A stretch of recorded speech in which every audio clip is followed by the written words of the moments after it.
I never thought my life would change because I noticed a stain. That's the thing about being a hotel maid. You become invisible. People talk around you, leave things in plain sight, and act as if the walls have no eyes or ears. For 4 years, I had perfected the art of blending into the background at the Monarch Grand Hotel. I was good at my job, efficient enough to earn a few extra shifts when I needed them, which was often. Raising my 6-year-old daughter Lily on my own meant I took every opportunity for overtime. The scent of lavender cleaning solution filled my nostrils as I pushed my cart down the plush hallway of the penthouse floor.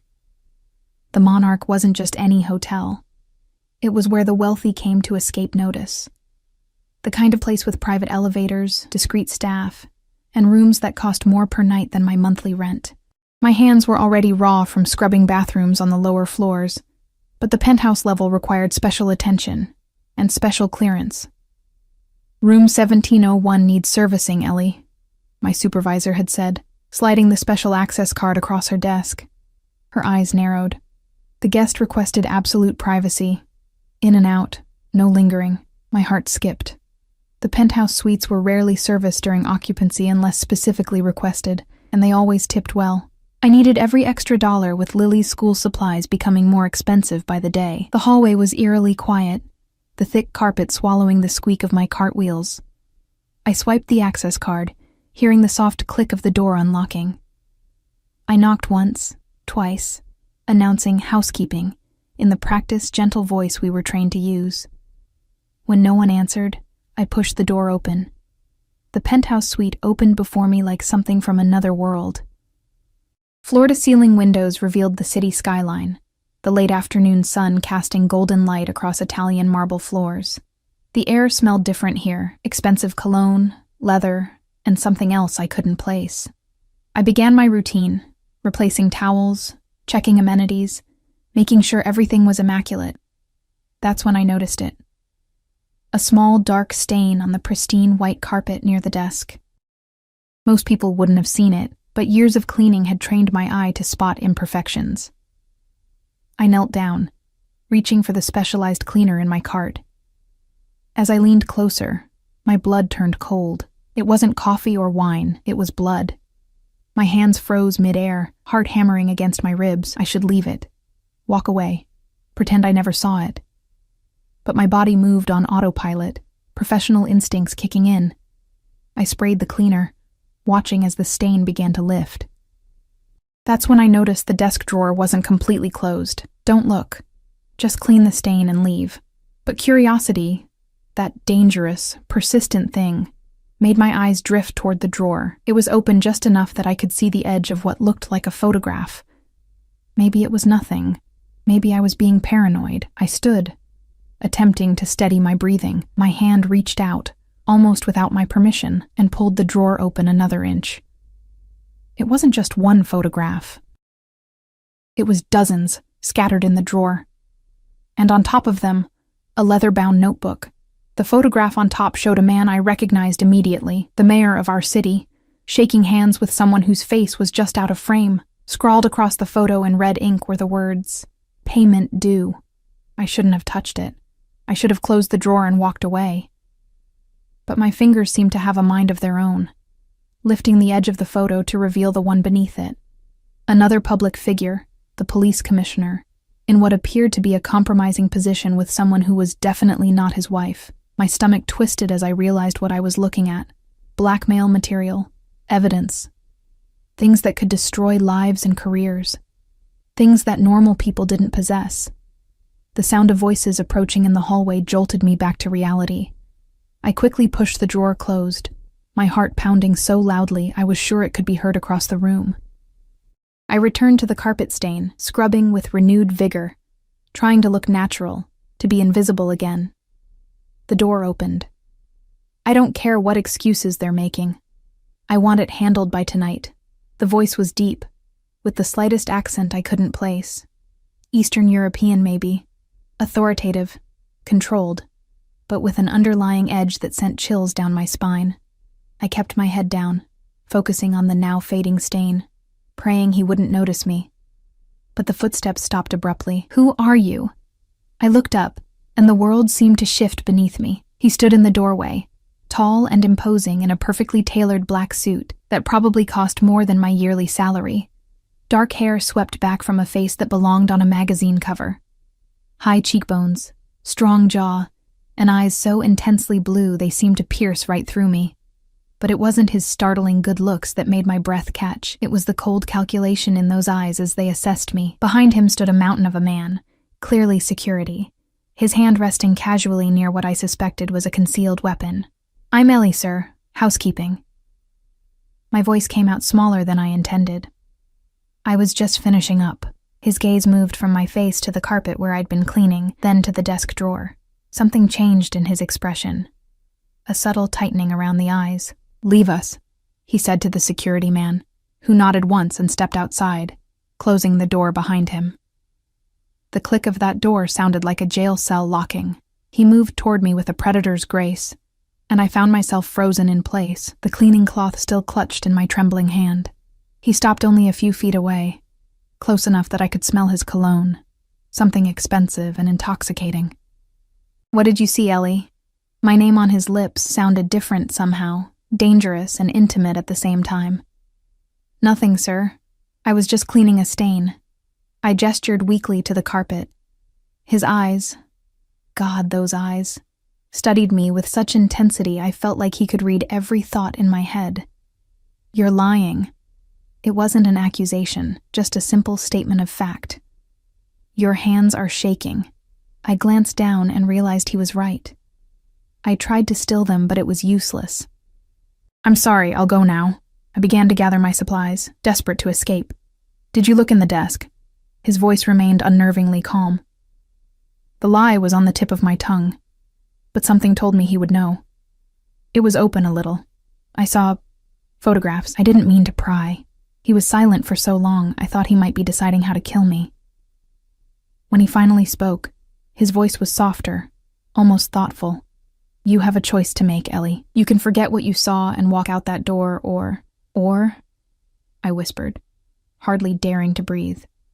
Or, you can stay and listen to what I'm about to tell you, knowing that once you do, there's no going back to your old life." The rational part of my brain screamed at me to run, to get as far away from this man and whatever dangerous world he inhabited as possible. But something else, curiosity perhaps, or some inexplicable pull toward him, kept me rooted to the spot. Before I could respond, my phone vibrated in my pocket. With shaking hands, I pulled it out, seeing the school's number flashing on the screen. "I have to take this," I said, surprising myself with my boldness. "It's my daughter's school." Something flickered across his face. Surprise, interest, I couldn't tell.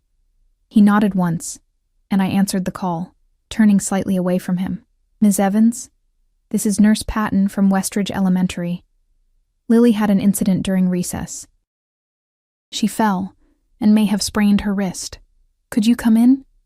My heart sank. "I'll be right there." I hung up and turned back to the man, finding him watching me with unexpected intensity. "I have to go. My daughter's hurt." I began gathering my things more quickly now. New urgency in my movements. "You have a child?" he asked, and there was something in his voice I couldn't identify. "A daughter. She's 6.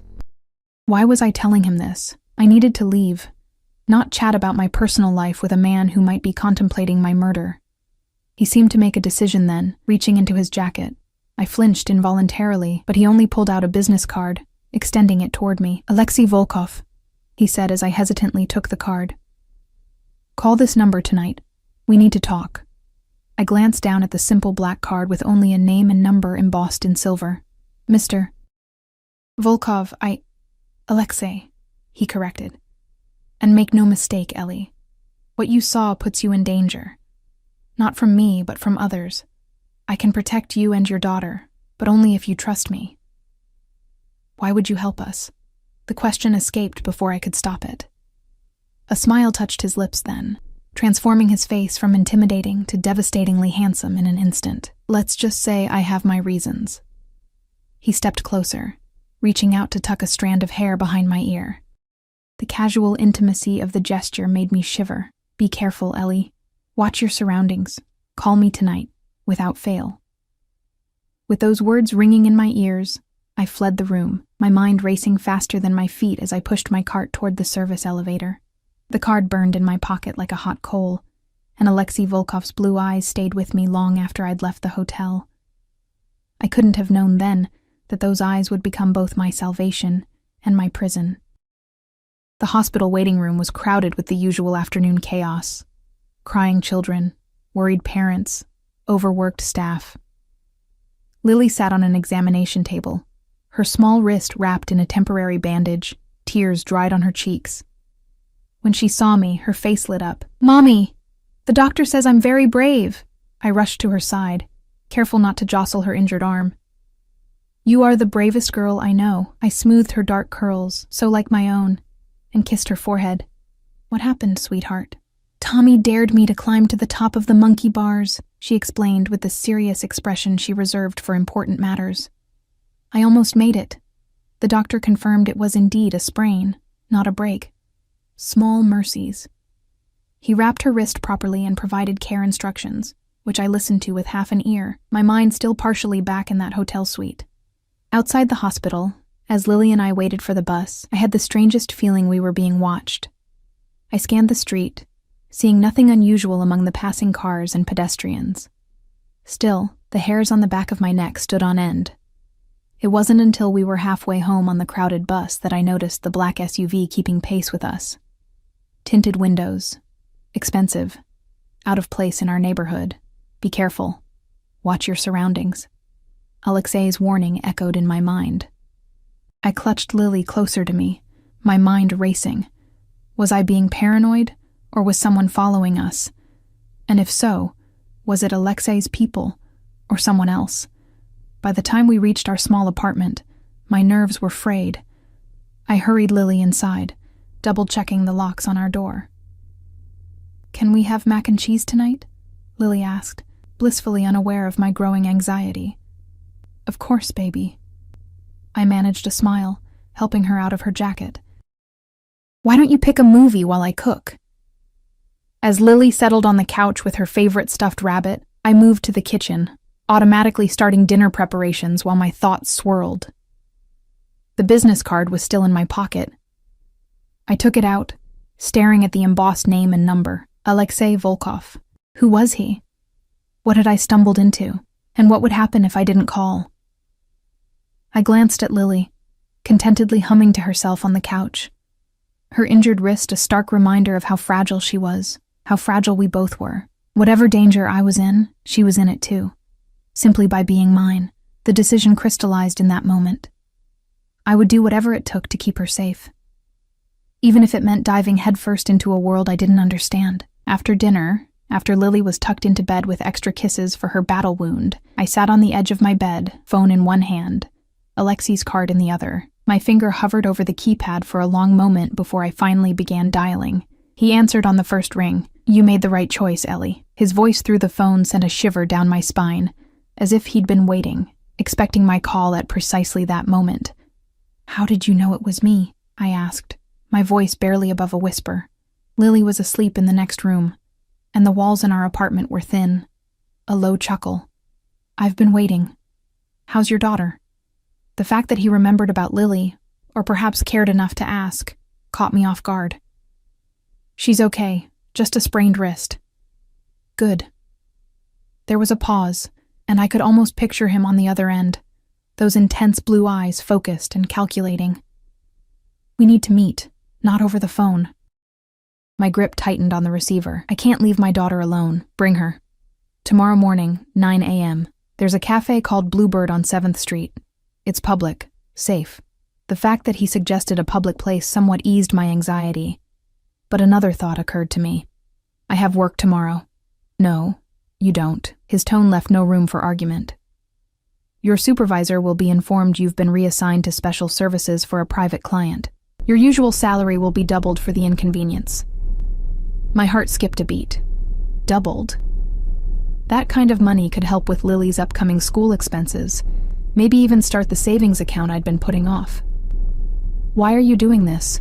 I asked, the question that had been burning in my mind since our encounter. Because what you saw makes you valuable, he replied simply. And what you saw puts you in danger. The two cancel each other out, in a way. I don't understand. You will. Tomorrow, 9 a.m., wear something inconspicuous. And Ellie? His voice dropped lower. You were followed home today. My blood ran cold. By who? Not by my people, which is the concerning part. Be careful until tomorrow. Keep your doors locked. Before I could ask anything else, the line went dead. I sat frozen on my bed, phone still pressed to my ear, as if his voice might return with more explanations. Outside my window, the city lights blinked against the darkness, suddenly seeming more threatening than beautiful. I checked the locks 3 times that night, and slept with a kitchen knife under my pillow. The Bluebird Cafe was tucked between a bookstore and a vintage clothing shop, its blue awning fluttering gently in the morning breeze.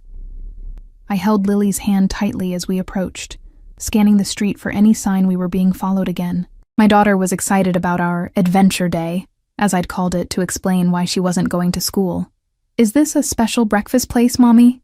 She asked, her injured wrist now sporting a colorful cast that her classmates had signed yesterday. Very special, I answered, forcing a smile. I dressed us both in jeans and simple tops, inconspicuous, as instructed. My dark hair was pulled back in a ponytail, and I wore minimal makeup. The less memorable we looked, the better. The cafe was half empty, the morning rush having subsided. I scanned the interior, my eyes landing on a booth in the back corner. Alexei Volkov sat facing the door, those striking blue eyes finding mine immediately. He wasn't alone. The mountain of a man I'd seen in the hotel suite sat across from him, his back to us. Alexei stood as we approached, his tall frame even more imposing in daylight. Today he wore dark jeans and a gray cashmere sweater that probably cost more than my monthly rent. He looked less like a businessman and more like a model on his day off. Ellie, he said, his accent caressing my name. His eyes dropped to Lily, and something in his expression softened. And this must be the brave monkey bar climber. Lily giggled, surprising me. She was normally shy around strangers, especially men, having grown up without a father figure. I'm Lily. I'm 6 3/4. A smile touched Alexei's lips, transforming his severe features. A pleasure to meet you, Lily. He gestured to the booth. Please sit. The large man, who Alexei introduced simply as Dmitri, stood and moved to another table nearby, his eyes constantly scanning the cafe. A bodyguard, obviously. Alexei slid a children's menu and crayons toward Lily. Why don't you decide what you'd like for breakfast while I talk with your mother? Lily happily began coloring the menu's cartoon characters, giving us a moment of semi-privacy. Thank you for coming, Alexei said, his voice low. I wasn't sure you would. You didn't give me much choice, I replied, keeping my own voice equally quiet. You said I was followed yesterday. By who? He signaled to a waitress who appeared almost instantly, taking our orders. Only after she'd gone did he continue. What you saw in that hotel room were materials I've been collecting for years. Evidence of corruption at the highest levels of this city. I glanced nervously at Lily, but she was absorbed in her coloring. Are you... law enforcement? A cold smile crossed his face. Not exactly. Then what? FBI? CIA? He leaned forward, his eyes holding mine. I'm what you might call a businessman with varied interests. Some legitimate, some less so. The realization hit me like a physical blow. You're a criminal. Such a simplistic term, he murmured. I prefer to think of myself as someone who operates outside conventional boundaries. The evidence you found is my insurance policy against certain powerful people who would like to see me removed from the equation. I felt dizzy, the full gravity of my situation crashing down on me. I've gotten involved with the Mafia, haven't I? Alexei didn't confirm or deny, but the slight tilt of his head was answer enough. The men who followed you work for Mayor Harrington, one of the men whose compromising photos you saw. He has sources in the hotel, and they informed him a maid had accessed my suite. It wasn't difficult for them to identify you.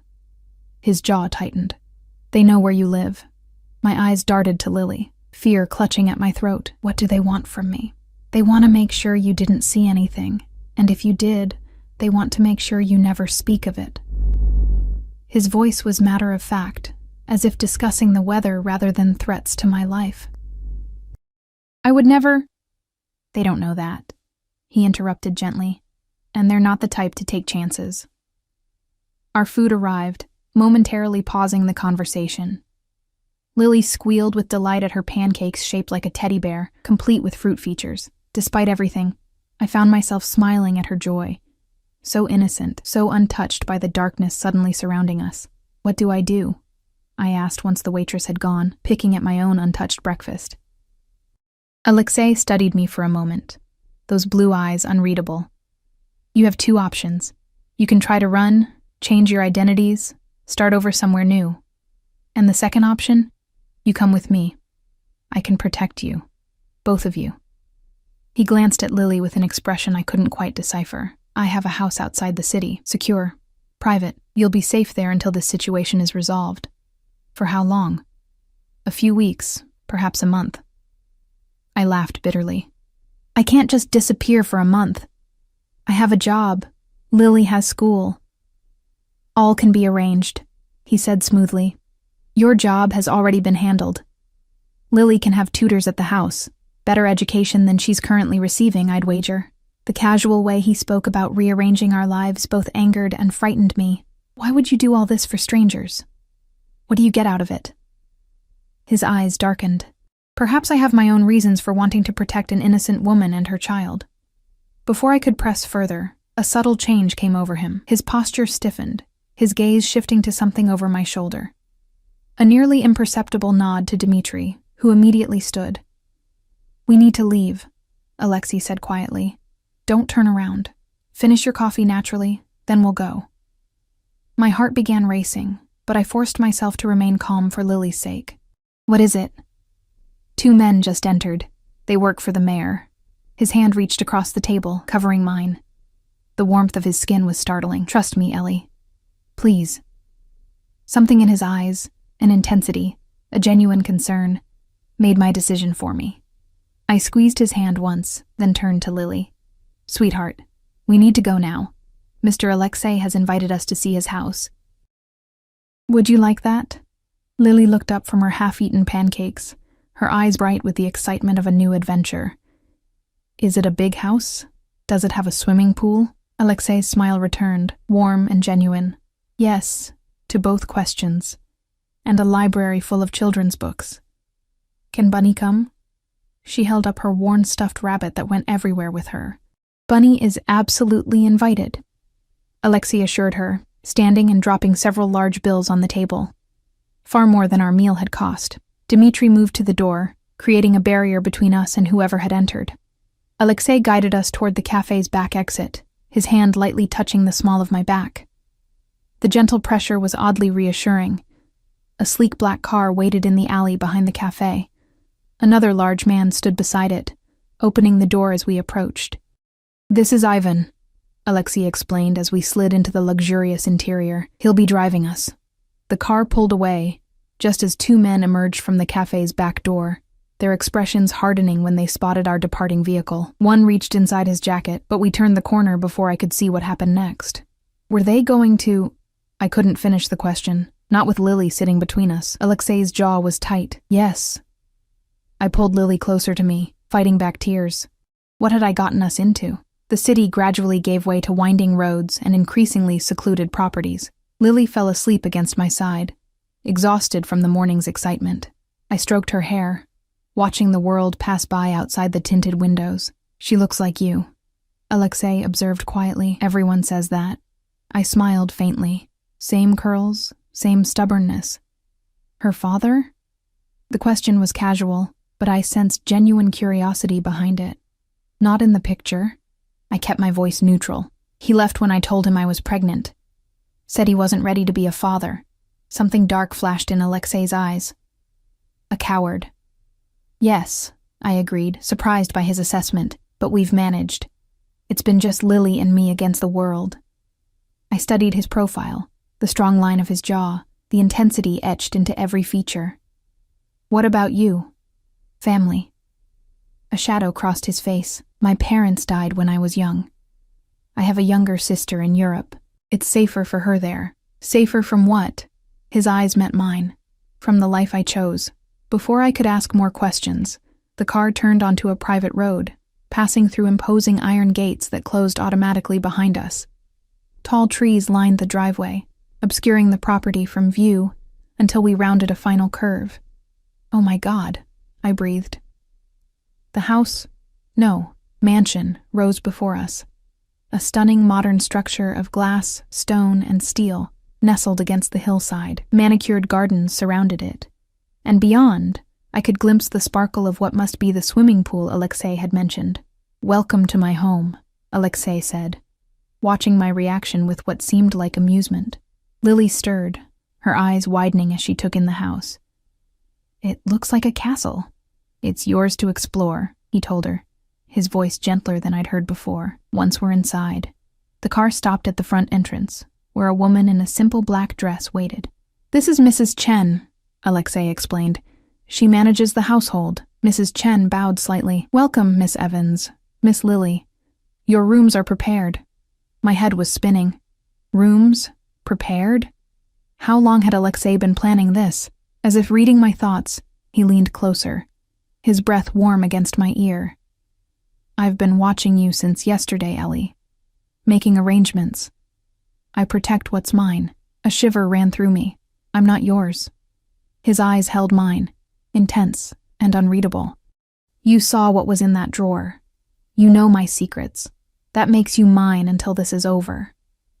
There was a possessiveness in his voice that should have frightened me. Instead, it awakened something else. A strange fluttering in my chest that I didn't want to examine too closely. Mrs. Chen led us through the house, which was even more impressive inside. Soaring ceilings, museum-quality art, furnishings that belonged in design magazines. Lily skipped ahead, all traces of fear gone, her natural curiosity taking over. Our rooms turned out to be an entire wing of the house, a spacious suite for me, with an adjoining bedroom for Lily, both overlooking the gardens and pool. A closet had been filled with clothing in my size, and Lily's room contained toys and books that would have cost me months of salary. "How did you know our sizes?" I asked when Alexei joined us after a brief absence. "I have resources," he replied simply. "I'll leave you to settle in. Mrs. Chen will show you around when you're ready. We'll talk more at dinner." He turned to go, then paused. "One rule, Ellie. You and Lily have free access to most of the house and grounds, but the East Wing is off limits. My business is conducted there. For your safety, stay away."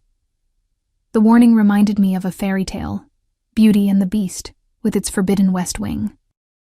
Except in this story, the Beast wore tailored clothing and had eyes that could freeze or burn you with a glance. "I understand," I said, though part of me was already wondering what secrets the East Wing held. After he left, I sat on the edge of the bed, trying to process everything that had happened in the last 24 hours. How had I gone from an invisible hotel maid to living in a criminal's mansion? What would happen to us when this situation was resolved? And most troublingly, why did part of me feel more alive in Alexei's dangerous presence than I had in years? Lily's delighted squeal from the other room pulled me from my thoughts. I found her bouncing on her bed, surrounded by stuffed animals. "Mommy, look! This one looks just like Bunny, but new." She held up a plush rabbit that was indeed a pristine version of her beloved worn toy. I sat beside her, pulling her close. "Do you like it here, baby?" She nodded enthusiastically. "Mr. Alexei is nice. He has pretty eyes, like the ocean in my picture books, out of the mouths of babes." "Yes, he does," I admitted. "Are we going to stay here forever?" The question struck me like a physical blow. "No, sweetheart. This is just temporary until..." "Until what? Until the danger passed? Until Alexei tired of protecting us? Until things get sorted out." She seemed to accept this, turning her attention back to the toys. I watched her play, wondering what I'd tell her years from now about this strange interlude in our lives, if we survived it. Later, as the sun began to set, painting the sky in shades of orange and pink, I stood at the window, watching as Alexei emerged onto the terrace below. He moved with that same predatory grace I'd noticed in the hotel, power contained in every step. He paused, as if sensing my gaze, and looked up directly at my window. Our eyes met across the distance, and something unspoken passed between us, a connection I couldn't explain and didn't want to acknowledge. I stepped back from the window, my heart racing. What kind of protection would come with invisible chains? And why didn't the thought of those chains terrify me as much as it should? The first week in Alexei's mansion passed in a strange, dreamlike state. Each morning I woke in silk sheets that felt like clouds against my skin, momentarily disoriented before remembering our circumstances. Lily, on the other hand, adapted with the remarkable resilience of children. She treated our stay like an extended vacation, delighting in the pool, the gardens, and the endless supply of toys and books that seemed to appear magically in her room. Mrs. Chen had arranged for a tutor, a kind middle-aged woman named Ms. Winters, who came each weekday morning to continue Lily's education. I was surprised by how comprehensive the lessons were, far beyond what she received at her public school. "Your daughter is quite bright," Ms. Winters informed me after their third session. "With the right education, she could go far. The right education, something I could never afford on a maid's salary." The thought left a bitter taste in my mouth. Alexei himself remained something of a phantom. He appeared at dinner most evenings, making polite conversation and asking Lily about her day with genuine interest. With me, he was unfailingly courteous but maintained a careful distance. Sometimes I'd catch him watching me when he thought I wasn't looking, his blue eyes intense and unreadable. The East Wing remained off-limits, as promised, though occasionally I'd see men in suits entering or leaving, their expressions serious and purposeful. Business associates, I assumed, though what kind of business they conducted I didn't want to know. It was on the 8th day that I finally gathered the courage to ask the question that had been burning in my mind. We were alone on the terrace after dinner, Lily having gone inside with Mrs. Chen to prepare for her bath. The evening air was cool, scented with jasmine from the garden below. Alexei stood at the stone railing, his profile illuminated by the setting sun, a glass of amber liquid in his hand. "Why me?" I asked, moving to stand beside him. "You could have dealt with this situation in other ways, paid me off, threatened me. Instead, you've brought us into your home, given us—" I gestured vaguely at our surroundings. "All of this. Why?" He was quiet for so long I thought he might not answer. When he finally spoke, his voice was low, almost reverent. "You remind me of someone I once knew, someone I failed to protect." I turned to face him fully. "Who?" His eyes met mine, and for the first time, I saw a crack in his armor, a glimpse of old pain, quickly masked. My mother. She was a hotel maid too, working to support me and my sister after our father abandoned us. The parallel to my own life wasn't lost on me. What happened to her? She saw something she shouldn't have. Like you, his knuckles whitened around his glass. Unlike you, she had no one to protect her. A chill ran through me despite the mild evening. "I'm sorry. It was a long time ago." He took a drink, his expression hardening again. "When I saw you in that hotel room, kneeling on the floor, trying to remove a bloodstain that wasn't your responsibility, something in me couldn't let history repeat itself. It was the most personal thing he'd shared with me, a glimpse behind the controlled facade." I reached out, my fingers brushing his hand lightly. "Thank you for telling me." His eyes dropped to where our skin touched, and something shifted in his gaze, a heat that hadn't been there before. Slowly, deliberately, he turned his hand, capturing my fingers with his own. His thumb traced small circles on my palm, sending unexpected sparks up my arm. "There's more to it than that, Ellie," he said, his voice deeper now. "I find myself drawn to you in ways I didn't anticipate." My breath caught in my throat. The attraction between us had been an undercurrent since that first meeting in the hotel suite, but neither of us had acknowledged it until now. It was dangerous, complicated, and utterly consuming. "This is a bad idea," I whispered, even as I stepped closer to him. "You're who you are. I'm just a maid with a daughter to protect." And yet, his free hand came up to cup my face, his touch surprisingly gentle for a man I knew could be so dangerous. "Here we are. The moment stretched between us, heavy with possibility. His eyes dropped to my lips, and I knew he was going to kiss me. Knew I was going to let him. "Mommy, come see my bubble mountain," Lily's voice called from inside, shattering the moment. Alexei stepped back immediately, releasing my hand. A faint smile touched his lips. "You should go. Bubble mountains are serious business." I nodded, my heart still racing, and turned to go inside. At the door, I paused, looking back at him. He stood where I'd left him, his figure outlined against the darkening sky, watching me with those intense eyes. "Alexei," I said softly, "I'm not your mother. You don't need to save me to make up for what happened to her." Something flashed across his face. Respect, perhaps, that I'd seen through to his motivations. "No, you're not her. You're something else entirely, Ellie Evans. Something I never expected to find." I slipped inside before I could say anything more, before the magnetic pull between us could draw me back to him. Lily's delighted giggles echoed from the bathroom, grounding me back in reality, in the reason I needed to be careful. My daughter was my priority, no matter how those blue eyes made my heart race, no matter how his touch awakened parts of me I'd thought long dormant. Later that night, after Lily was asleep, I stood at my bedroom window, gazing out at the moonlit garden. A movement caught my eye. Alexei, walking alone among the sculpted hedges, his hands in his pockets. Even from a distance, I could sense the tension in his shoulders, the weight he carried. What must it be like, I wondered, to live in his world?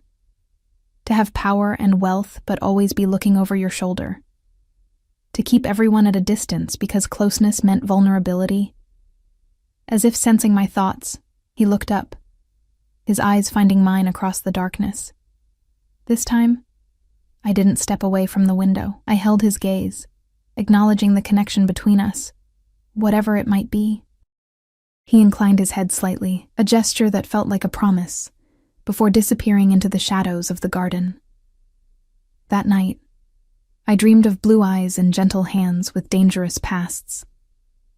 The next morning, I was awakened by a gentle knock at my door. Mrs. Chen entered, her expression more serious than usual. "Mr. Volkov requests your presence in his study, Ms. Evans." Immediately, I sat up, instantly alert. "Is something wrong?" "It's not my place to say." She laid out clothing for me, a simple but elegant blue dress I hadn't worn yet. "Your daughter will remain with Ms. Winters until you return." I dressed quickly, a knot of anxiety forming in my stomach. Had something happened? Was our safety compromised? Or was this about last night, about the moment we'd shared on the terrace? The study was located at the border of the main house and the forbidden east wing. I'd passed it before but never entered. I knocked softly on the heavy wooden door. "Come in." Alexei's voice was clipped, all business. I entered to find him standing behind a massive desk, reviewing documents with Dmitri at his side. The room was impressive, walls lined with books, a fireplace large enough to stand in, windows overlooking the wooded portion of the property. But it was Alexei who commanded attention, dressed in a charcoal suit that emphasized his broad shoulders and tall frame. He looked up as I entered, his expression unreadable. "Thank you for coming, Ellie." "Dmitri, give us the room." The bodyguard nodded once and left, closing the door behind him. "Is everything all right?" I asked, standing awkwardly by the door. Mrs. Chen seemed concerned. "There's been a development." Alexei gestured for me to sit in one of the leather chairs facing his desk. "Mayor Harrington was found dead this morning." The air seemed to leave the room. "Dead? How?" "Officially, a heart attack." His voice was neutral. "Unofficially, he was helped along by someone who didn't appreciate his recent activities. Did you—" I couldn't finish the question. His eyes hardened. "No. Contrary to what you may believe, I don't make a habit of killing people, Ellie. Especially not in ways that could be traced back to me." I believed him, which was perhaps more disturbing than if I hadn't. "Then who?" "That's what concerns me." He moved around the desk, perching on its edge closer to me. "Harrington had many enemies, but the timing suggests this is connected to the photos you found. Someone is cleaning house, eliminating loose ends. The implication sent ice through my veins. And I'm a loose end. Precisely. His jaw tightened. We need to move you and Lily to a more secure location, at least temporarily. More secure than this? I gestured to the mansion with its gates, security systems, and ever-present guards. This property is known to certain people. The place I'm thinking of isn't. He reached out, taking my hand in his. I wouldn't suggest this if I didn't believe it was necessary, Ellie. I promised to protect you and Lily, and I intend to keep that promise. The sincerity in his voice was unmistakable. Whatever else Alexei Volkov might be, criminal, businessman, dangerous man, he was a man of his word. When do we leave? I asked quietly. Relief flickered across his face, as if he'd expected more resistance. Tonight, after dark. Pack only essentials. Everything else will be provided, I nodded, my mind already racing ahead to how I would explain another move to Lily. How long will we be gone? I don't know, he admitted, until I can identify who's behind this and address the situation. The vague phrasing told me enough about how he planned to address it. I should have been horrified, but all I felt was a cold determination that whoever threatened my daughter's safety should indeed be addressed. There's something else you should know, he said, his expression growing more serious. The man in the second photograph you saw, the police commissioner, he's been asking questions about you, specifically about your ex. My ex? I frowned. Jack hasn't been in the picture for years. He wanted nothing to do with Lily or me. Alexei's eyes narrowed slightly. Tell me about him. There's not much to tell. We dated for about a year. When I got pregnant, he left. Said he wasn't ready for responsibility. The old pain was dull now, long overshadowed by the joy Lily brought to my life. He moved away, I think. We haven't heard from him since. What was his full name? Jackson Miller. I watched Alexei's face carefully. Why? What does he have to do with any of this? Alexei seemed to be weighing how much to tell me. Jack Miller is the commissioner's nephew. And according to my sources, he's back in town. The floor seemed to shift beneath me. That's not possible. He never wanted anything to do with Lily. People change, Alexei said, though his tone suggested he didn't believe it. Or their motivations change. I need to know everything about him, what he looks like, his habits, his weaknesses, anything you can remember. My head was spinning. Jack was back? After 6 years of silence, of not sending so much as a birthday card to his own daughter? I have a photo, I said finally. On my phone. From before. Before he left. Alexei nodded. Good. We'll need that. He hesitated, then added, Has he tried to contact you? No. I was certain of that much, at least. I haven't heard from him since I was 3 months pregnant. Something hardened in Alexei's expression. If he does reach out, you tell me immediately. Don't meet with him. Don't speak to him. Don't acknowledge him in any way. Understood? The intensity of his reaction surprised me. You think he's dangerous? I think he's connected to people who are. Alexei moved closer, taking both my hands in his. Promise me, Ellie. The possessive concern in his voice sent an unexpected thrill through me. I promise. He held my gaze for a long moment, then released my hands. Go prepare Lily for the move. Tell her it's another adventure. I'll come for you at midnight. I rose to leave, but at the door I turned back. Alexei, last night, what you said on the terrace. His expression softened slightly. We'll have time to talk about that later, when you're safe. I nodded, understanding that for now, safety had to come before whatever was developing between us. Still, as I closed the door behind me, I couldn't help feeling that my world had shifted irrevocably, not just because of the danger surrounding us, but because of the man at the center of them. Explaining to Lily that we needed to move again was easier than I expected. She was still in adventure mode, treating our entire situation like an exciting game. Mrs. Chen helped me pack our few belongings, her efficient movements belying the tension in the house.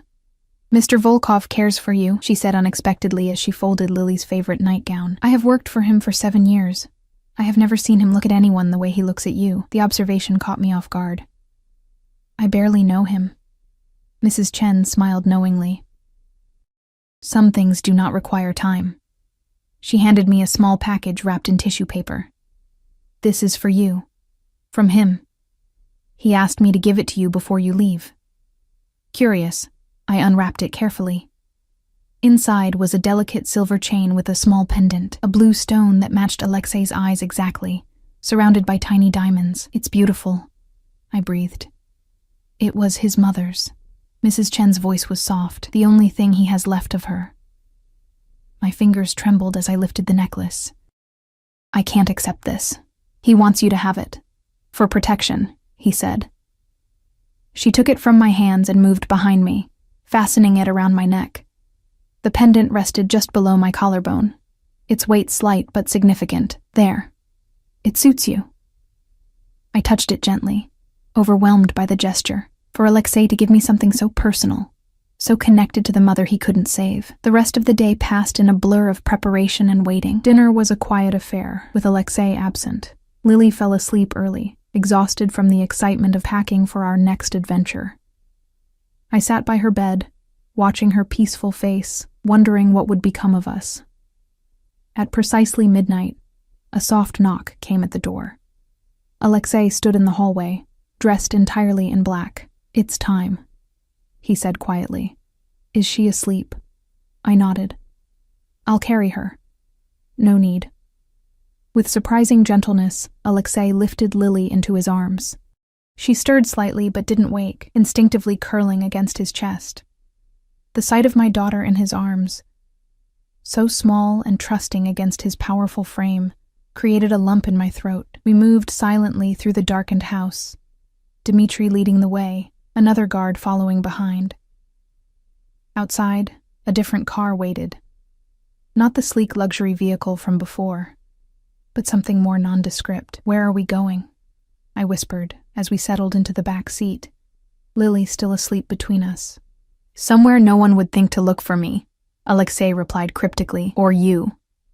The car slipped through the gates and into the night, headlights off until we reached the main road.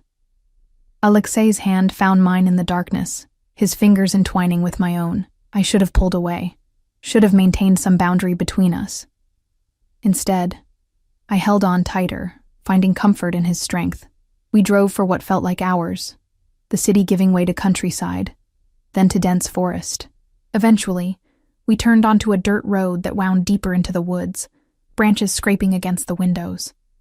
The cabin appeared suddenly in a small clearing, rustic but sturdy, with a wide porch and chimney.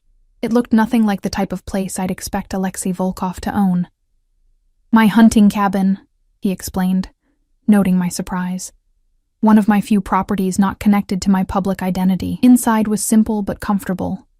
Wooden walls, a stone fireplace, basic furniture. It felt secure, hidden away from the world and its dangers. Alexei carried Lily to a small bedroom off the main living area, laying her gently on the bed. I tucked her in, placing Bunny in her arms. She sighed in her sleep, clutching the toy closer. When I returned to the main room, Alexei was building a fire, his movements precise and practiced. Dmitri and the other guard had disappeared, presumably to secure the perimeter. "They'll keep watch outside," Alexei said, answering my unspoken question. "We're as safe here as we can be." The fire caught, casting warm light across the room. Outside, rain had begun to fall, pattering against the windows and roof. There was something intimate about the moment, just the two of us, the crackling fire, the rain creating a cocoon of sound around the cabin. I touched the pendant at my neck. "Mrs. Chen told me this was your mother's." He looked up, his eyes reflecting the firelight. "She shouldn't have told you that. Why did you give it to me?" He stood, brushing his hands on his pants. "The stone is a rare type of blue diamond. In my culture, it's said to provide protection against those who wish you harm." A faint smile touched his lips. "I'm not particularly superstitious, but it seemed appropriate." "Thank you," I said softly. "Not just for this, but for everything you've done for Lily and me." He moved closer, his presence filling my senses. "Don't thank me yet, Ellie. This isn't over." "What happens now?" I asked, my voice barely above a whisper. "Now?" His hand came up to trace the line of my jaw, feather-light. "Now we wait. My people are tracking down Jack Miller. Once we find him, we'll know more about what we're dealing with. The mention of Jack brought reality crashing back. I still don't understand what he has to do with any of this. Alexei's expression darkened. I have a theory. One I hope is wrong. Tell me. He hesitated, then sighed. The timing is suspicious. You find compromising photos of the commissioner. Suddenly his nephew, your ex, reappears after 6 years. The mayor turns up dead. It suggests Jack may have been placed in your life deliberately, all those years ago. The implication was staggering. You think our relationship was planned? That's insane. Is it? His eyes were intent on mine. The commissioner has been working with certain criminal organizations for years. Organizations that compete with mine. If they knew about my mother's history, they might have seen an opportunity to plant someone in the life of a hotel maid who could potentially access sensitive locations. My mind reeled, trying to process what he was suggesting. But that would mean Jack never cared for me at all. That everything between us was a lie. I'm sorry, Alexei said softly, genuine compassion in his voice. It's just a theory, but the coincidences are troubling. I turned away, fighting back tears. All these years I'd believed Jack had simply been a coward, afraid of responsibility. The possibility that our entire relationship had been a calculated move in some criminal chess game was almost too painful to contemplate. Warm hands settled on my shoulders, turning me gently back to face him. Ellie, look at me. I raised my eyes to his, not bothering to hide the tears now slipping down my cheeks. If I'm right, he said, his voice low and fierce, then he's a fool twice over, once for hurting you, and again for not recognizing what he had. His words wrapped around my heart like a balm. Without thinking, I stepped closer, eliminating the distance between us. His arms came around me immediately, solid and secure. I pressed my face against his chest, inhaling his scent, cologne and smoke from the fire. I'm scared, I admitted, the words muffled against his shirt. His hand stroked my hair, soothing. I know, but you're not alone anymore. I looked up at him, suddenly very aware of how close we were, of his arms around me, of the heat building between us. Alexei. This time, there was no interruption. His lips found mine in the firelight, gentle at first, then with increasing hunger as I responded. His hands tangled in my hair, angling my head to deepen the kiss. I clutched at his shoulders, pressing closer, losing myself in the sensation.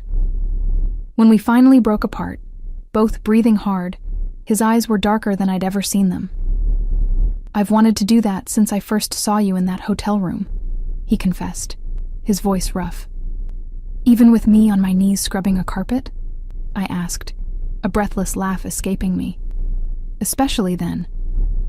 He brushed his thumb across my lower lip.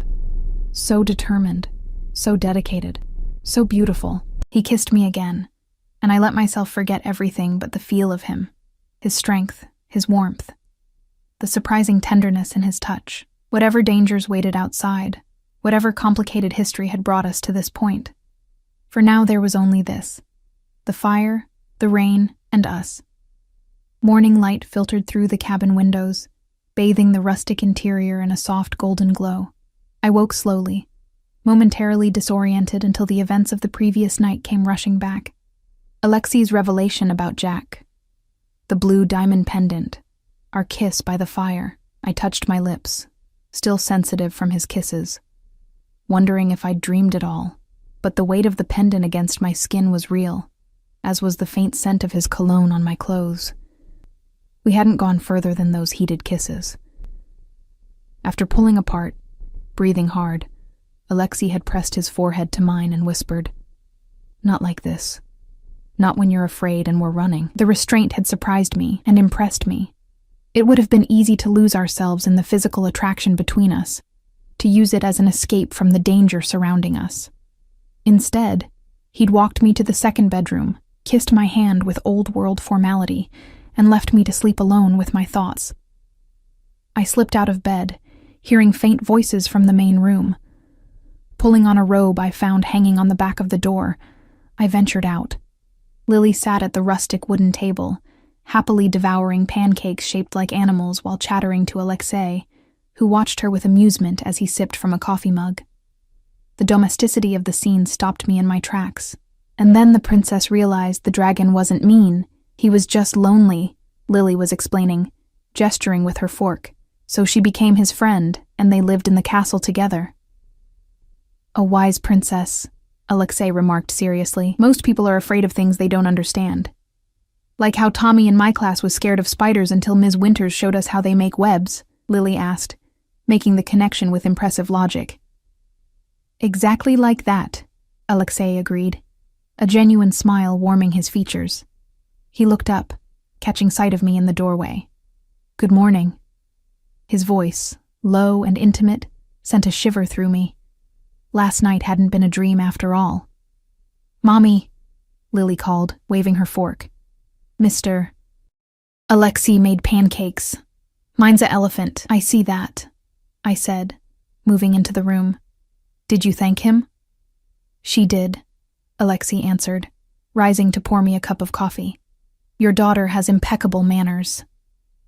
Our fingers brushed as he handed me the mug, the brief contact sending electricity up my arm. His eyes held mine, a silent acknowledgement of what had passed between us last night, and the unspoken promise of more to come. Where's Dmitri? I asked, noticing the absence of the ever-present bodyguard. Perimeter check. Alexei's voice shifted subtly to business mode. He should be back soon with news, I nodded, understanding the subtext. News about Jack, about whoever killed the mayor, about whether we were still in danger.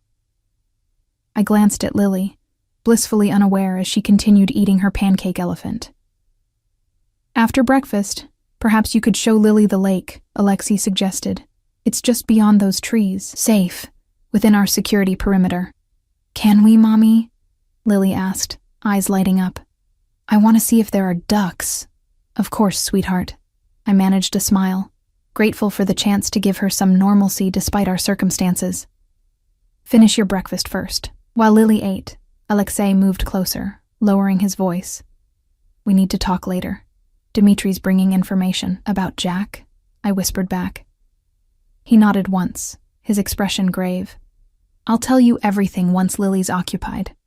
An hour later, bundled in light jackets against the crisp morning air, Lily and I followed a narrow path through the woods. True to Alexei's word, a small lake appeared after a short walk, its surface glittering in the sunlight. Lily ran ahead, delighted to discover a family of ducks near the shore. I sat on a fallen log, watching her squat by the water's edge, talking softly to the ducks as if they could understand her. My mind drifted back to Alexei, to the complexity of emotions he stirred in me. Attraction, certainly. The man was devastatingly handsome, with a magnetism that went beyond mere looks. But there was more, a growing respect, a fragile trust, and something else I wasn't ready to name yet. Your mommy is thinking very hard, a voice said behind me. I turned to find Alexei approaching, his steps nearly silent on the forest floor. He wore dark jeans and a black sweater that emphasized the breadth of his shoulders. Even dressed casually, he emanated power and control. Dimitri's back? I asked, making room for him on the log. He nodded, sitting beside me, close enough that our shoulders touched.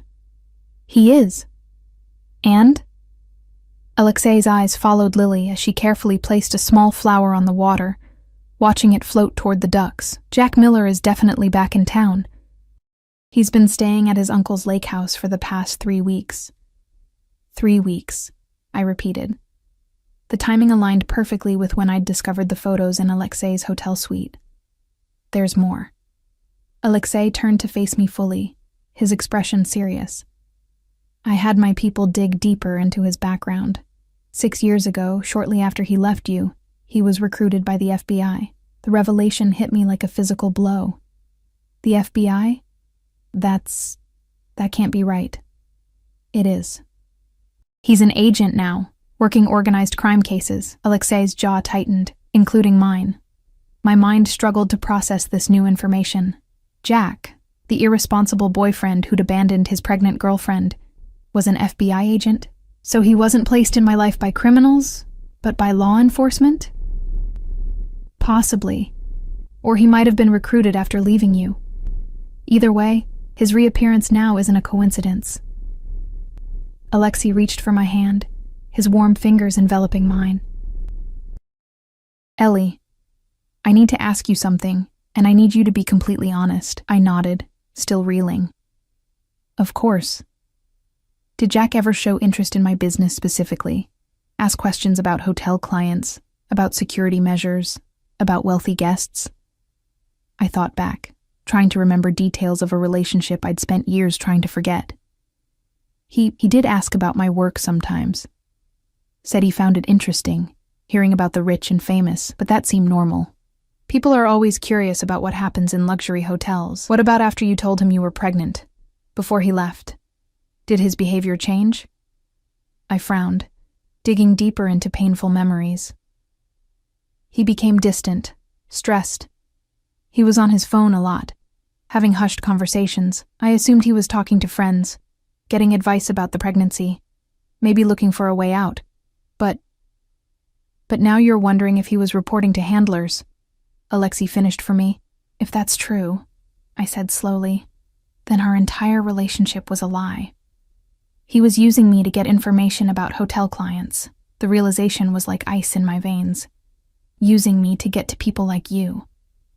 Alexei's fingers tightened around mine. "I'm sorry." Lily's delighted laugh drew our attention.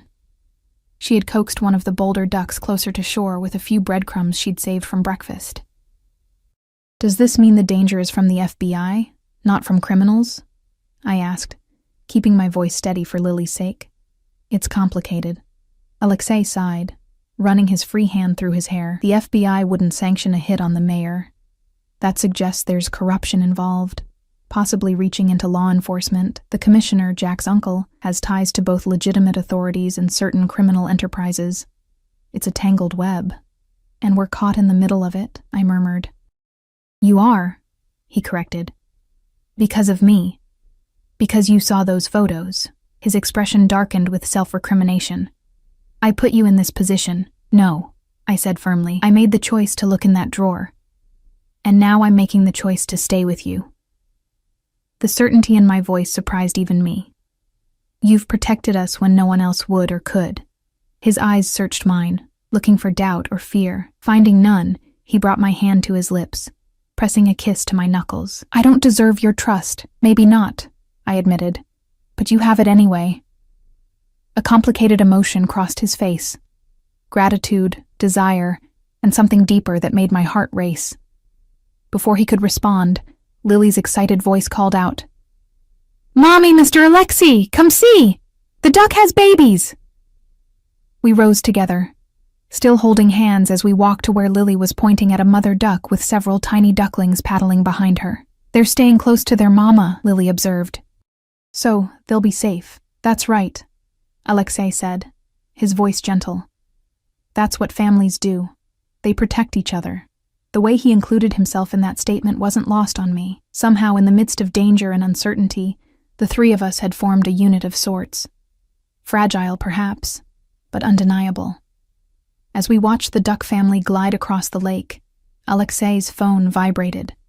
He checked it, his expression immediately hardening. "We need to go back to the cabin," he said, all traces of softness gone. "Now." Something in his tone brooked no argument. I took Lily's hand, following Alexei as he led us quickly back through the woods.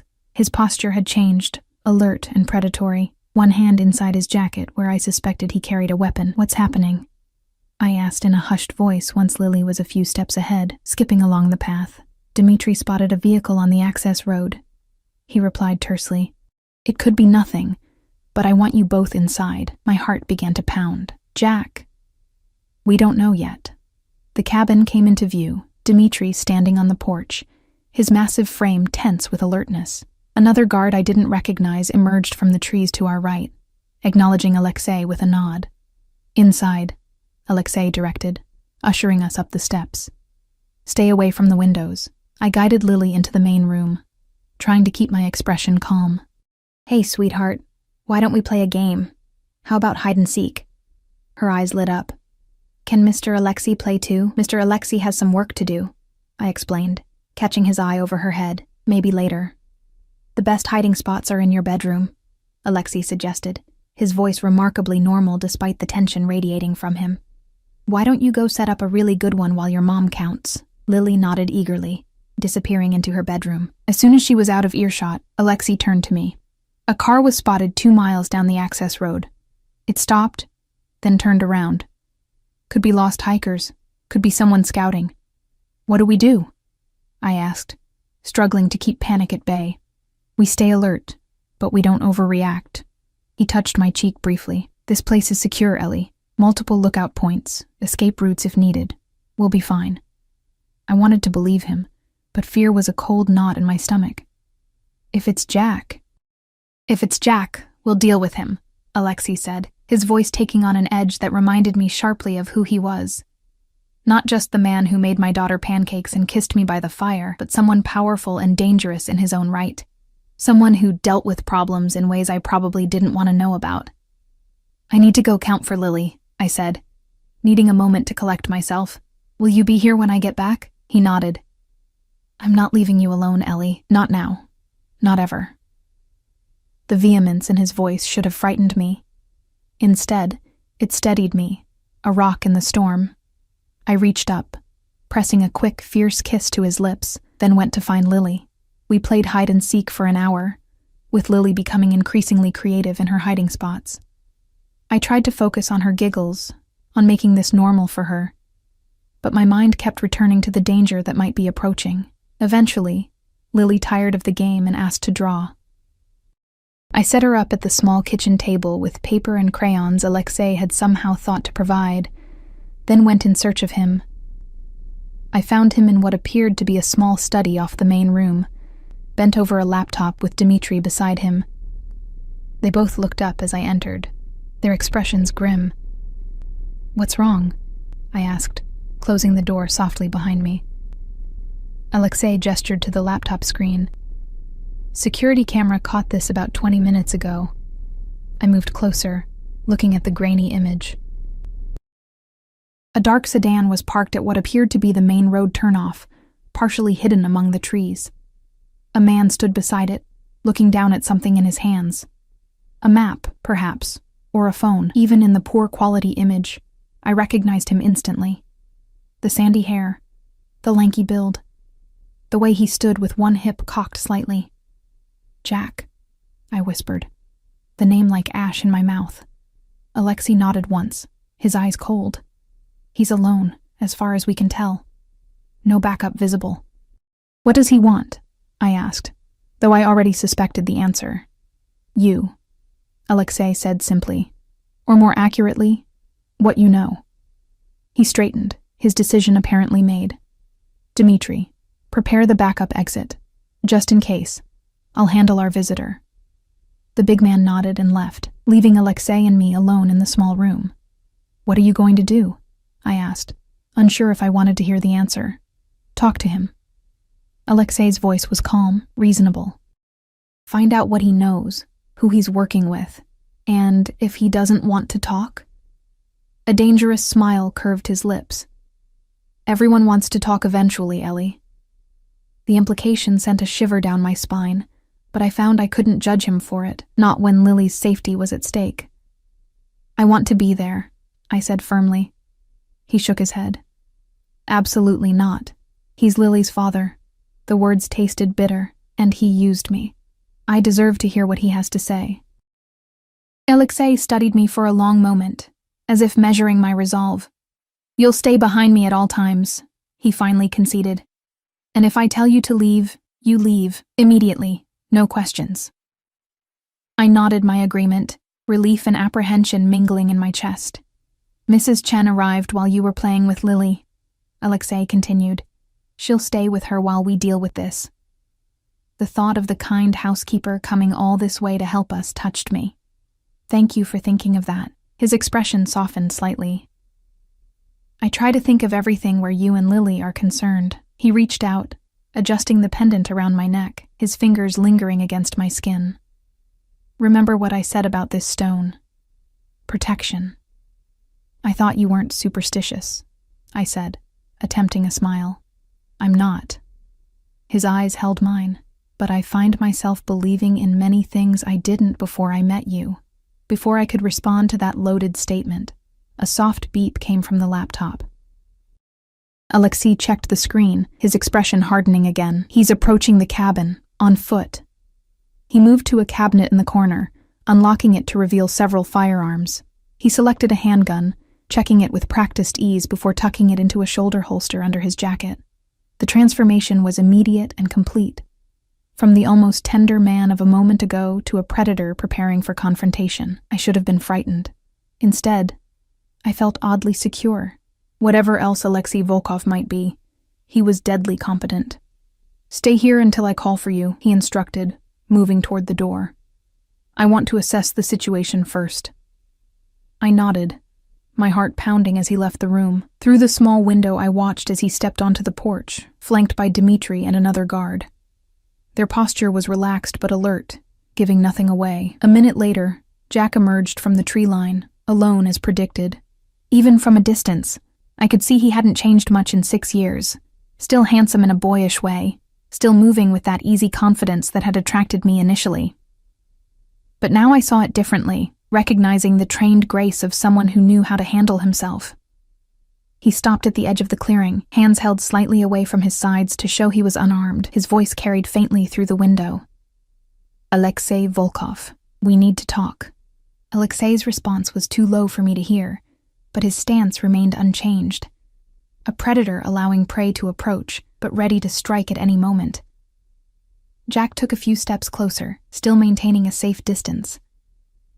"I'm not here to cause trouble. I'm here for Ellie Evans." At the sound of my name on his lips that had once promised love, then left me alone and pregnant, a cold rage settled over me.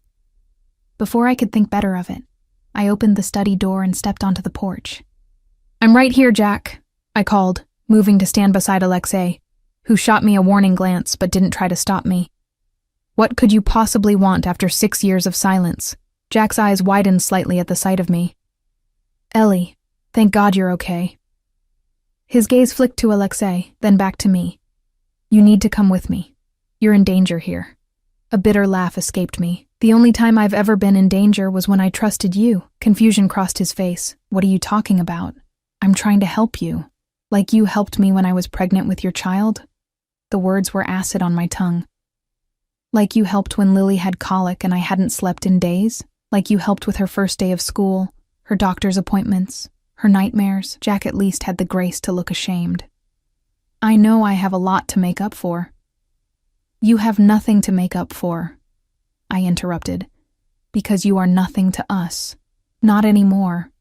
Alexei's hand settled lightly at the small of my back, a subtle show of support that gave me strength. "Ellie, please," Jack pleaded. "You don't understand what kind of man he is." He gestured to Alexei. "He's dangerous, a criminal. Whatever he's told you..." "He's told me the truth," I said firmly. "Which is more than I can say for you, Agent Miller." The use of his title clearly surprised him. His eyes narrowed, reassessing the situation. "So you know." "I know enough," I replied. "I know you used me to get information about hotel clients. I know you're working with your uncle, the commissioner. What I don't know is whether you ever cared about me at all, or if every moment between us was a lie." Pain flickered across his face, and for a moment, he looked like the Jack I'd once loved. "Not everything was a lie, Ellie. I did care for you. But my job... Your job was more important than your child." I finished for him. "I've understood that for years. What I don't understand is why you're here now. Because you're in danger," he repeated, his voice urgent.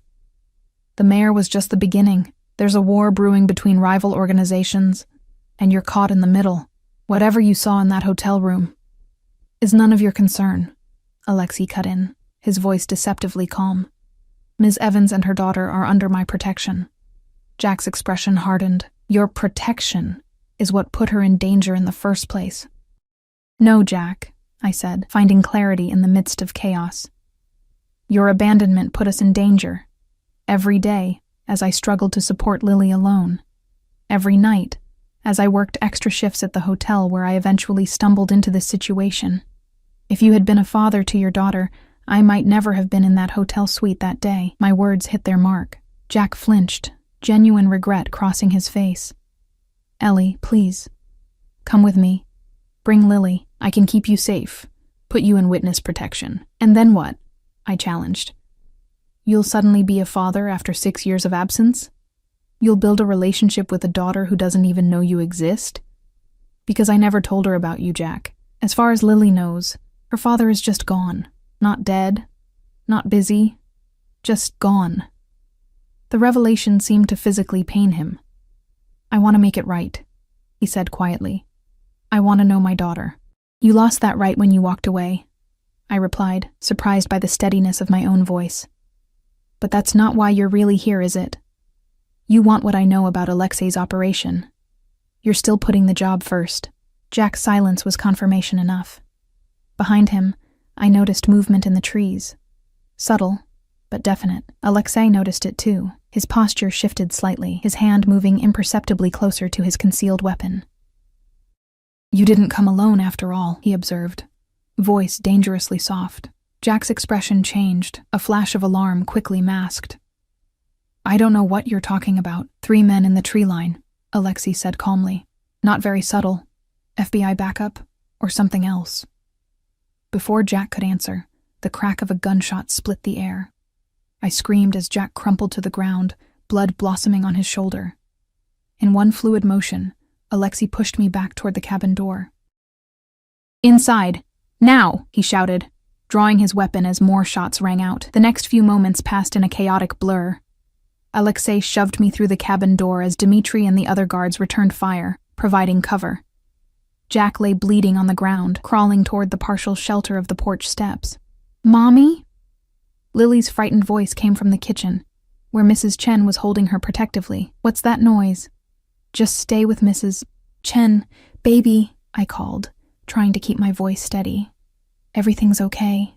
Mrs. Chen nodded once, understanding the gravity of the situation, and led Lily toward the back of the cabin. More gunshots echoed outside.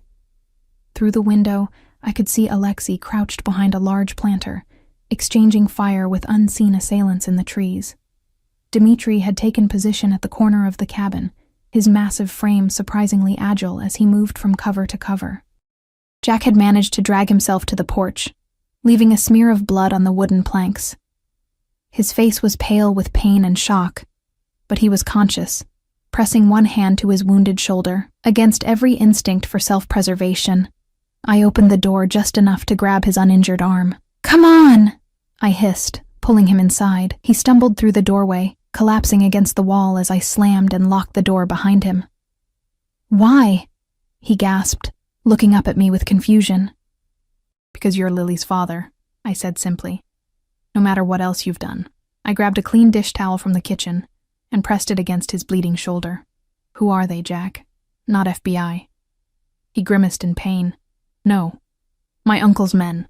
He broke off, coughing. He's in deep with the Sokolov organization, rival to Volkov's operation. The pieces clicked into place. The commissioner sent you to find me, but he also sent them to eliminate anyone who knew about the photos. Including me, Jack confirmed grimly, once I served my purpose. Your own uncle? I couldn't hide my shock. Family means nothing to him, just power. Jack's eyes met mine, genuine remorse in their depths. I never wanted you involved in this, Ellie. I thought I was protecting you by leaving. Funny way of showing it, I muttered, though the anger that had sustained me for 6 years was giving way to something more complicated. A brief lull in the gunfire was followed by shouted orders outside. I peered cautiously through a gap in the curtains to see Alexei directing his men in a flanking maneuver. Despite the danger, I couldn't help admiring the cool authority with which he handled the crisis, a stark contrast to Jack, who had always avoided difficult situations. He cares for you, Jack observed quietly, watching my face. Volkov. I can see it. I turned back to him, surprised by his perception. Yes, he does. And you care for him. It wasn't a question. I nodded, not bothering to deny it. He's protected us, been there for Lily in ways you never were. Pain flickered across his face that had nothing to do with his physical wound. I've missed so much of her life. 6 years, I agreed, my voice softening despite myself. She's smart, stubborn, Loves stories about princesses who save themselves. She has your eyes. Jack swallowed hard. Could I meet her? Just once, when this is over. Before I could answer, the back door burst open. Alexei strode in, his expression thunderous until his eyes landed on me. Relief washed over his features, quickly replaced by cold fury when he saw Jack. You brought him inside? The question was dangerously quiet. He's injured, I said, standing my ground. And he has information. Alexei's jaw tightened, but he didn't argue. The situation outside is contained. For now, 3 men down, but there will be more coming. His gaze shifted to Jack. Talk. Everything you know. Now. Despite his injury and the blood-soaked towel pressed to his shoulder, Jack straightened, meeting Alexei's stare directly. My uncle, Commissioner Miller, has been working with the Sokolov family for years. They've been trying to take over your territory, but they needed leverage. The photos you've been collecting as insurance. When Ellie accidentally saw them, she became a liability. And your role in this? Alexei demanded. I was sent to find her, gain her trust, get her away from you. Jack glanced at me. I didn't know she was with you willingly. Or that you were... He trailed off, gesturing vaguely between us. And the mayor's death? Alexei pressed. Sokolov's order, carried out by my uncle's men. Harrington was getting nervous, threatening to expose the whole operation. They couldn't risk it. Jack winced as he shifted position. The commissioner's next on their list. He just doesn't know it yet. Alexei processed this information, his tactical mind visibly working through the implications. How many men does your uncle have at his disposal? 12, maybe more. Not counting Sokolov's people. Jack's breathing was becoming labored, his face paler. They know about this cabin. We need to move. The we didn't escape my notice, nor Alexei's, judging by the tightening of his expression. But he didn't correct Jack. Dmitri is securing the secondary exit route, Alexei said, his eyes meeting mine. There's a tunnel from the cellar that leads to a hidden garage about half a mile from here. We have transport waiting. Lily, I said immediately. Is she safe? Mrs. Chen has her in the safe room. She's frightened, but unharmed. His voice softened. She's a brave girl, like her mother. A fresh volley of gunfire outside interrupted our conversation. Alexei moved to the window, assessing the situation with a quick glance. They're regrouping at the edge of the clearing. We have minutes, at most. He turned to Jack, his decision apparently made. Can you walk? Jack nodded, though the effort clearly cost him. Well enough. Then you're coming with us. Alexei's tone left no room for argument. Not because I trust you, but because you're a liability to them now. And you know things we need to know. Jack looked surprised, but nodded again. Fair enough. And, Alexei added, his eyes finding mine, because Ellie seems to think you deserve a chance to meet your daughter. I disagree, but I respect her judgment. The acknowledgement that my feelings mattered to him, that Lily's connection to her father held weight, warmed me even in the midst of danger. Dmitri appeared in the doorway, his massive frame blocking most of the light. Exit secure, boss, but we need to move now. Get Mrs. Chen and the child, Alexei ordered. Ellie, help Agent Miller. I'll cover our retreat. I looped Jack's uninjured arm around my shoulders, supporting his weight as we moved toward the back of the cabin. He was heavier than I expected, his breath coming in pained gasps with each step. Mrs. Chen emerged from a concealed door in the hallway paneling.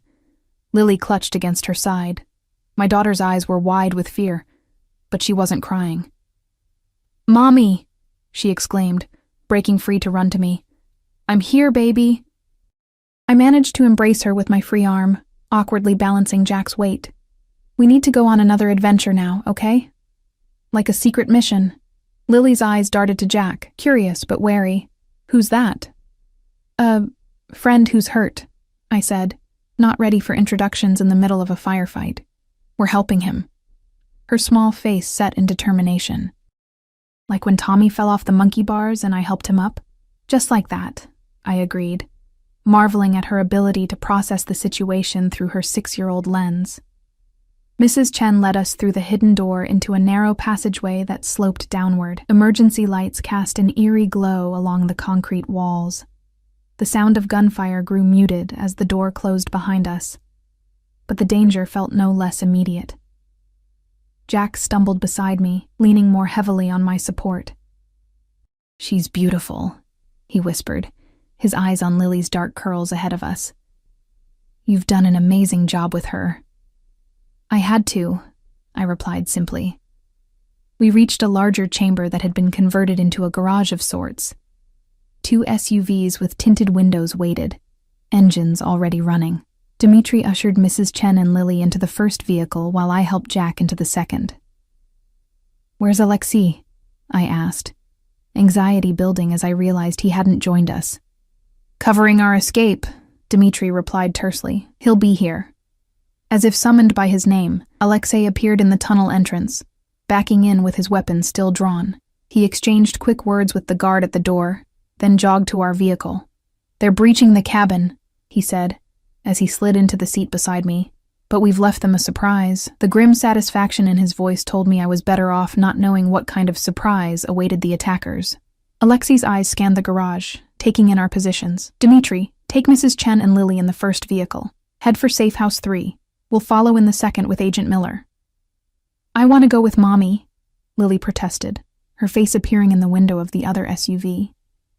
"You will, sweetheart," Alexei assured her, his voice gentler than I'd ever heard it. "We'll be right behind you. Mrs. Chen has candy in her purse for brave girls on secret missions." This strategic bribery worked. Lily's eyes widened, and she settled back into her seat without further argument. I mouthed a "thank you" to Alexei, touched by how naturally he handled her fears. The first SUV pulled away, disappearing into a tunnel that sloped upward toward daylight. Our vehicle followed close behind. Jack slumped against the window in the back seat, his breathing increasingly labored. "He needs a doctor," I said quietly to Alexei. "There's one waiting at the safe house," he replied, his eyes fixed on the tunnel ahead. "If he survives that long, he will," I said with more certainty than I felt. Not for Jack's sake, but for Lily's. She deserved the chance to know her father, to decide for herself what role he would play in her life. We emerged from the tunnel into blinding daylight, the SUV speeding along a dirt road hidden in the dense forest. In the distance, I heard what sounded like an explosion. Alexei's surprise for our pursuers, presumably. "Where are we going?" I asked, watching the first SUV's taillights ahead of us. "Somewhere they can't find us," Alexei answered. "An old property registered under a shell corporation. Off the grid, but comfortable." His hand found mine, squeezing gently. "You and Lily will be safe there, and then what?" The question that had been hovering at the edges of my mind finally found voice. Alexei's eyes met mine, serious and sincere. "Then we end this, permanently." "How?" A cold smile touched his lips. "Agent Miller has given us everything we need to move against the Sokolov organization and the commissioner. Sometimes the best weapon is information, not bullets." In the back seat, Jack stirred. "You're going to need more than information," he said weakly. "You'll need proof, evidence that will stand up in court." "Like photographs in a hotel desk drawer?" Alexei asked pointedly. Jack managed a pained laugh. "Exactly like that, except more of them. Enough to bring down an empire. I have more," Alexei confirmed. "Much more. Enough to destroy Sokolov and everyone connected to him, including your uncle." "Good," Jack said, surprising me with his vehemence. "He deserves it, all of it."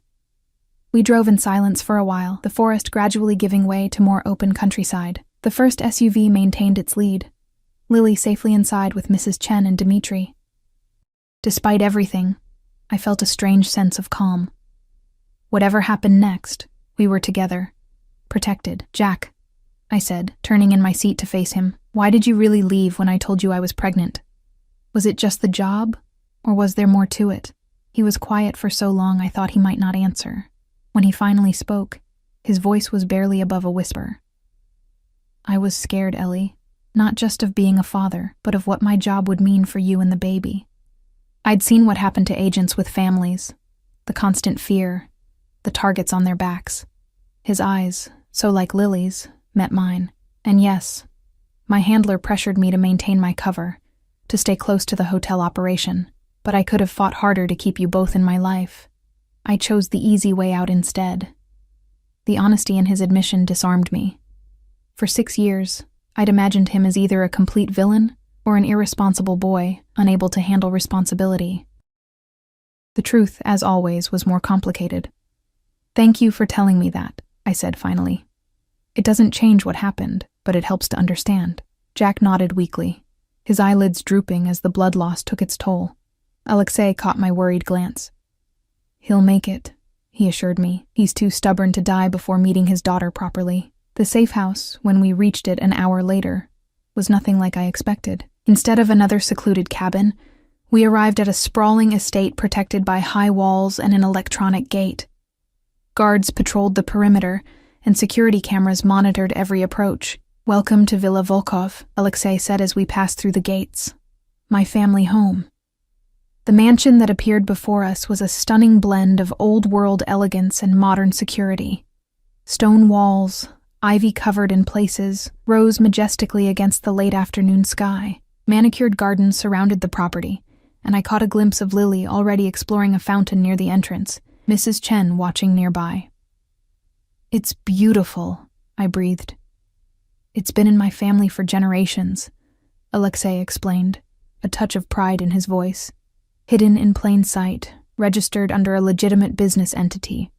The one place the Sokolovs would never think to look for us." Medical staff were waiting as we pulled up to the entrance, quickly transferring Jack to a stretcher and whisking him inside. Lily ran to me as I stepped from the vehicle, throwing her arms around my waist. "Mommy, this place has a fountain with fish in it, and Mrs. Chen says there's a library with all the princess books ever." I stroked her hair, relief washing over me at having her safe in my arms. "That sounds amazing, sweetheart. Is your friend going to be okay?" she asked, her expression growing serious as she watched Jack being carried inside. He looked really hurt. "Yes, baby. He'll be okay." I exchanged a glance with Alexei over her head. "And when he's feeling better, there's someone I want you to meet." The next 3 days passed in a strange bubble of safety and waiting. Jack underwent surgery to remove the bullet from his shoulder and was recovering in one of the guest suites. Alexei was often locked in his office with Dmitri and other associates, strategizing their next move against the Sokolov organization, and I found myself in a beautiful limbo, trying to process everything that had happened, while keeping life as normal as possible for Lily. True to Alexei's word, the villa's library was stocked with children's books that kept Lily happily occupied for hours. Mrs. Chen proved to be not just an excellent housekeeper, but a patient storyteller, entertaining my daughter with tales from her own childhood in China. On the evening of the 3rd day, Alexei found me on the terrace overlooking the gardens. Lily had been put to bed after an exhausting day of exploration, and I had slipped away for a moment of quiet reflection. "You look troubled," he observed, coming to stand beside me at the stone balustrade. I smiled faintly. "Just thinking about how much has changed in such a short time. 2 weeks ago, I was a hotel maid worrying about making rent. Now I'm here." "Do you regret it?" he asked, his voice carefully neutral. "Getting involved in all this?" I turned to face him fully, taking in his features in the soft evening light. Despite the danger we'd faced, despite the uncertainty still ahead, my answer came easily. "No, I don't regret it. Not when it led me to you." Something in his expression softened, the perpetual guard lowering just for me. "Ellie." Words seemed inadequate for what had grown between us. I reached for him instead, my fingers tracing the strong line of his jaw. He caught my hand, pressing a kiss to my palm, then drew me into his arms. This kiss was different from our first, not born from fear or adrenaline, but from something deeper, more certain.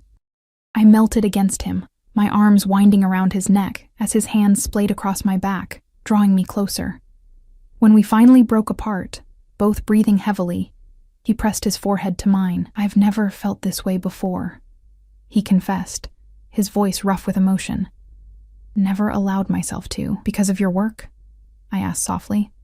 "Because of who I am, what I've done." His eyes, so intensely blue, searched mine. I'm not a good man, Ellie. You are to me, I said simply.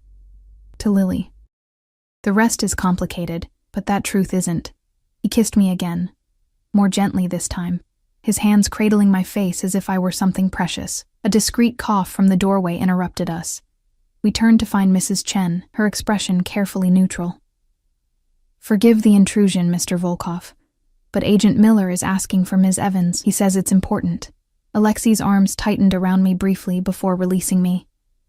Go, I'll be in my office when you're done, I nodded, smoothing my hair self-consciously as I followed Mrs. Chen back inside. She led me to the guest suite where Jack was recovering, knocking once before leaving me alone in the doorway. Jack was sitting up in bed, looking better than I'd expected.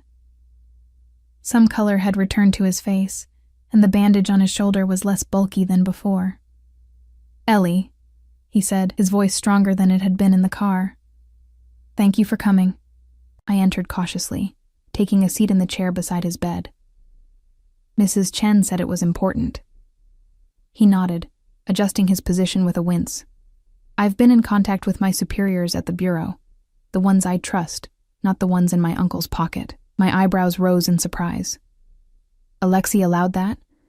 It was his idea, actually. Jack looked equally surprised. He's smarter than I gave him credit for. He knows this ends best for everyone if it's done legally, through proper channels. What did your superiors say? They're mobilizing. The evidence Alexei provided, combined with my testimony, is enough to bring down my uncle and most of the Sokolov organization. He looked at me directly. But there's a catch. My stomach tightened. What catch? You'll need to testify too, Ellie, about what you saw in that hotel room. It places you directly in danger. I had expected this, had known deep down that our ordeal wouldn't end cleanly without my involvement. I'll do whatever it takes to keep Lily safe, I said firmly. If that means testifying, I will. Jack's expression softened with what looked like respect. You've always been stronger than I gave you credit for. I had to be. The words held no bitterness now, just a simple acknowledgement of truth. He nodded, accepting this. There's something else. He paused, seeming to gather his courage. I'd like to meet Lily properly, as her father, if you'll allow it. The request, though expected, still caught me off guard. I studied him thoughtfully, weighing the implications. You're planning to stay in her life this time? I want to try, he said sincerely. I know I don't deserve it, and I know it'll be complicated. I'm not asking to be Dad of the Year overnight. Just a chance to know her, on whatever terms you set. I considered his request, thinking of Lily, of how she'd always wondered about the father she'd never known. I'll introduce you tomorrow, I decided, as her father. But the relationship builds slowly, on her terms and mine. And you never, ever make promises you can't keep. Relief washed over his features. Thank you, Ellie. That's more than I deserve. It's not about what you deserve, I said honestly. It's about what's right for Lily. He nodded, understanding the distinction. And what about you and Volkov? That looked serious. I felt a flush rising to my cheeks. It is. Serious, I care for him deeply. Despite what he is, Jack couldn't hide the hint of judgment in his voice. Because of who he is, I corrected. The man who protected us, who respected me, who makes pancakes shaped like elephants for a little girl he just met. I stood, ready to end the conversation. People are complicated, Jack. You of all people should understand that. He had the grace to look chastened. Fair enough. I just want you to be careful. I will be, I assured him. But my heart is my own to give. As I turned to leave, Jack called after me. For what it's worth, Ellie, I think he truly loves you. I've never seen Alexei Volkov look at anyone the way he looks at you. The words followed me down the hallway as I made my way to Alexei's office, a warmth blooming in my chest despite the uncertainty still facing us. I found him at his desk, poring over documents, the weight of responsibility evident in the set of his shoulders. He looked up as I entered, his expression immediately softening. How did it go? He asked, setting aside his work. Well enough. I moved around the desk, perching on its edge beside him. He told me about your plan, using the legal system to bring down Sokolov and the commissioner. Alexei nodded. It's cleaner that way. Less collateral damage. And what about you? I asked the question that had been nagging at me. Won't this expose your own business activities? A small smile touched his lips. I've been preparing for this possibility for years, Ellie. My legitimate businesses are well insulated from my other ventures, and sometimes, to win the larger war, one must concede a battle. Meaning? Meaning, I'm willing to step back from certain aspects of my operation to ensure your safety and Lily's. His hand found mine, our fingers intertwining naturally. Some things are worth the sacrifice. The implication took my breath away. You would do that? For us? For you, he confirmed, his voice low and intense. For the family we could be. Family.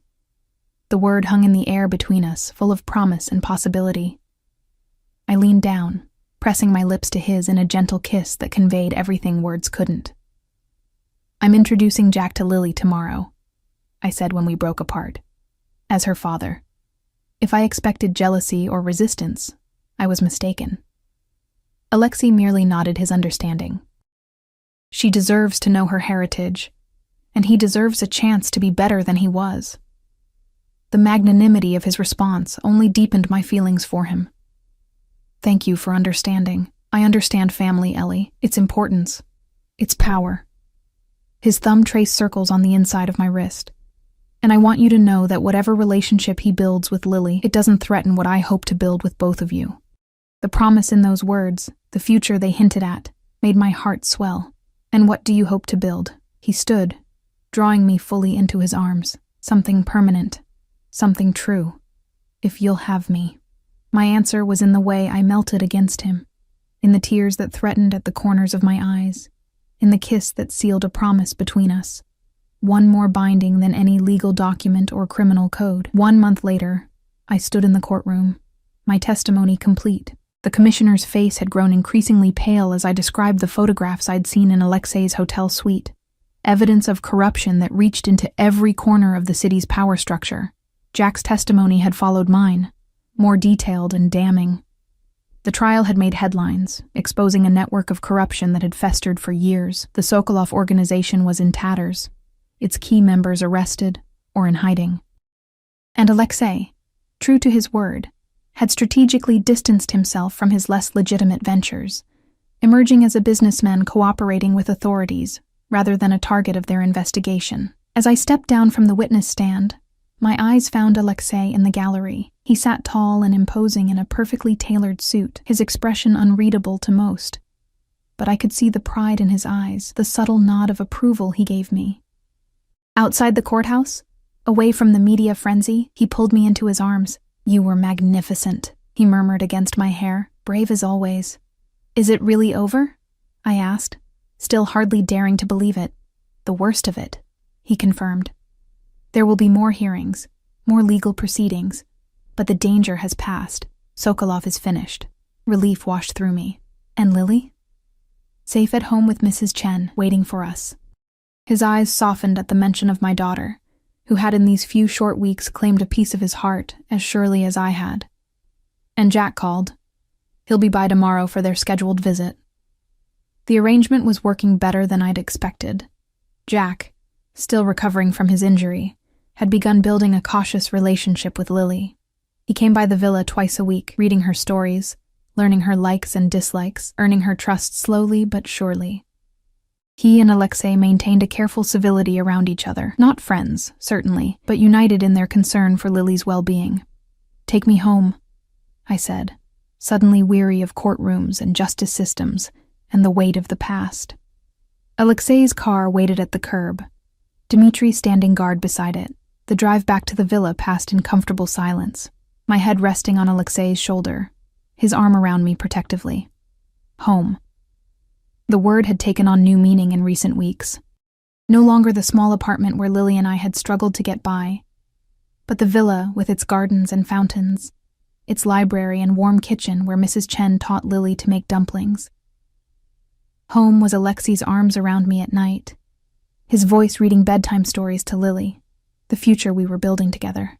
As we pulled through the gates, Lily came running down the front steps, her face alight with excitement. "Mommy!" "Alexei, come see what I made!" I laughed as she tugged us both by the hand into the house, leading us to the kitchen where a lopsided cake sat proudly on the counter, frosting unevenly applied but clearly made with love. "Mrs. Chen helped with the oven," Lily explained, "but I did the decorating all by myself." "It's beautiful," Alexei said seriously, examining it with the same attention he gave to business reports. "The most beautiful cake I've ever seen." Lily beamed up at him, then at me. "It's to celebrate. Mrs. Chen said today was important." "It was," I agreed, smoothing her dark curls, "and this is the perfect way to celebrate." Later that evening, after Lily was tucked into bed with promises of cake for breakfast, Alexei and I stood on our bedroom balcony, watching the stars emerge in the velvet sky. "I have something for you," he said, producing a small box from his pocket. My breath caught as he opened it to reveal a ring, a stunning blue diamond surrounded by smaller white ones, echoing the pendant that still hung around my neck. "Ellie Evans," he began, his voice uncharacteristically hesitant, "you came into my life unexpectedly. On your knees cleaning a bloodstain that wasn't your responsibility. You've seen the darkest parts of me and stayed anyway. You've brought light and purpose into a life I thought would always be defined by power and control alone." He took my hand, his blue eyes more vulnerable than I'd ever seen them. "I'm not a perfect man. My past is complicated. My business still walks gray areas. But I promise you this. My love for you and Lily is the purest thing I've ever known. Will you marry me? Make this family we've found official." Tears blurred my vision as I nodded, words failing me completely. He slipped the ring onto my finger, then drew me into his arms, his kiss sealing the promise between us. "I never thought my life would change because I noticed a stain," I whispered against his lips, echoing the thought that had begun this journey. "But I'm so glad it did. Fate has strange ways of working," Alexei agreed, holding me close. "But I believe we were always meant to find each other." As we stood there under the stars, his strong arms around me, I knew he was right.